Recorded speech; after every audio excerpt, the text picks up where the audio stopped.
boys and girls. It's 2:10 in the afternoon on Friday, and you should have already watched, just now, Memoirs of a Goldfish. I do want to talk about the story. I'm sad we can't do it live, but I want you to talk with somebody and think about what were some of the struggles that the goldfish faced, okay? What were some of the changes he had to deal with?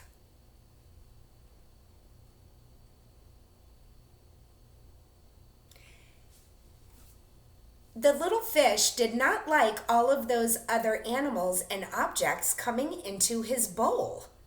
And he was very fine being by himself in the beginning and got very upset that all of these things were coming in his bowl and crowding the bowl.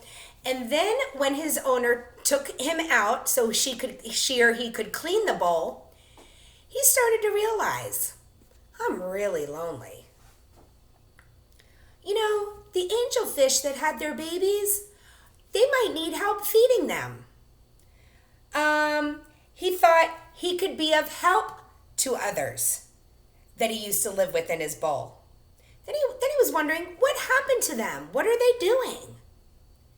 And he realized, wow, I'm really sad without them. They're like a family to me. Absolutely. Okay? Family is important. Socializing is important. Okay? So I wish we were talking about this together, but it's okay. So while we're talking about family, I want you to get a blank sheet of paper. And on the top, I don't know why I have Goldfish Day. Ignore that. It's called Memoirs of a Goldfish. But you could just put the word family with your date, September 4th, 2020.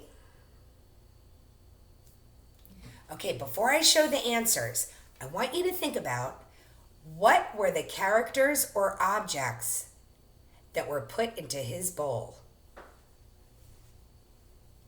Change is scary, right, boys and girls? So at first, the fish was like, I want everybody out of here. Remember, he was screaming at him, get out, get out.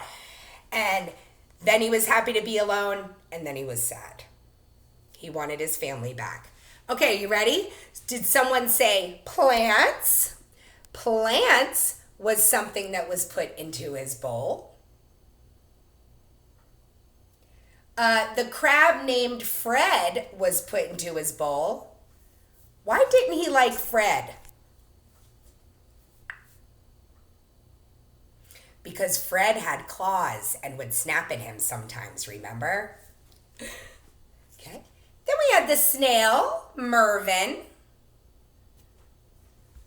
Why was the snail in the fish bowl? What did he do? He cleaned the slime from the fish bowl, remember? Okay. Then we had that little scuba diver, and the fish called him Mr. Bubbles because he would make the gurgling sound, bloop, bloop, bloop, bloop. So don't forget the little scuba diver that was in there with the big tank on it, the big helmet on his head. And then when the goldfish thought that he saw himself, he did not see himself in the mirror. Remember, all of his friends were like, what are you talking about? There's no mirror in here. It was another girl goldfish, and he really liked her. So he was really happy to get back with her at the end of the story. And then also, there was a pirate ship and an angel fish named Cha-Cha. Okay? We are going to draw these characters and objects in the fishbowl. Let me show you how I did that. I'm not the best artist, but if we try our best, then that will do. Okay? So if you want to draw your fishbowl, I drew a really big letter U.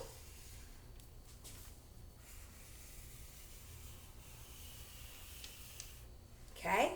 And then I came around kind of a little arch like a rainbow. And then a straight line like that, kind of looping up. Okay? So the bowl looks like it's open. All right? What I'd like you to do is after you draw, I would draw first and then color in your water. When you draw your characters and objects, I'd like to see you label them. For example, well, I'm going to use orange because you won't be able to see the yellow. But we had a goldfish.